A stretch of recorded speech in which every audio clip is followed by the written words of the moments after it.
த்ரிஷா அவங்களோட ஆசையை பற்றி சொல்லியிருக்காங்க. அவங்களோட ஆசை வந்து இன்னுமே வந்து ஃபுல்ஃபில் ஆகாமல் இருக்குது. இவங்க என்னதான் ஆசைப்பட்டிருக்காங்க, இந்த ஆசையை வந்து யார் வந்து நிறைவேற்றி வைக்க போகிறாங்க அப்படின்றது நம்ம இந்த வீடியோவில் நம்ம தெரிஞ்சுக்கலாம். இவங்க விருப்பப்பட்ட மாதிரியே இவங்களோட ஆசை வந்து நெக்ஸ்ட் இயர்லையாவது ஃபுல்ஃபில் ஆகுமா அப்படின்றதும் தெரியல. ஸ்கூலிங் அப்பவே பார்த்தீங்கன்னா த்ரிஷா வந்து ஃபிலிம் இண்டஸ்ட்ரிக்குள்ள வந்துட்டாங்க. 2002 ஹாலிவுட்ல வந்து ஹீரோயினாக வந்து இன்ட்ரோ ஆனாங்க. கண்டினியூஸாக 23 இயர்ஸ் வந்து ஹீரோயினாக வந்து நடிச்சிட்டு இருக்காங்க. இவங்க வந்து அழகி பட்டம் வாங்கினாங்க, அதுக்கப்புறம் ஆக்ட்ரஸ் ஆனாங்க.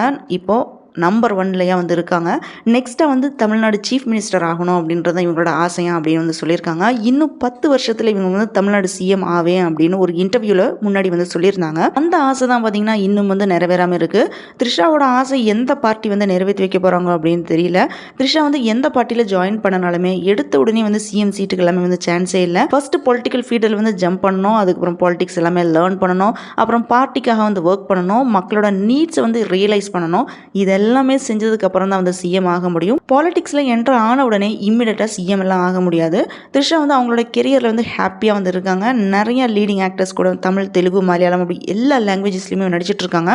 ஒன் ஆஃப்டர் அனதரா வந்து த்ரிஷா நடிச்ச ஃபிலிம் எல்லாமே இப்போ ரிலீஸ் ஆயிட்டு இருக்கு. நீங்க த்ரிஷா நடிச்ச ஃபிலிம்ல எந்த ஃபிலிம் உங்களுக்கு ரொம்ப ஃபேவரட் ஃபிலிம் அப்படின்றத கமெண்ட் பண்ணுங்க. இந்த வீடியோ பிடிச்சதுனா லைக் பண்ணுங்க, ஷேர் பண்ணுங்க, சப்ஸ்கிரைப் பண்ணி சப்போர்ட் பண்ணுங்க.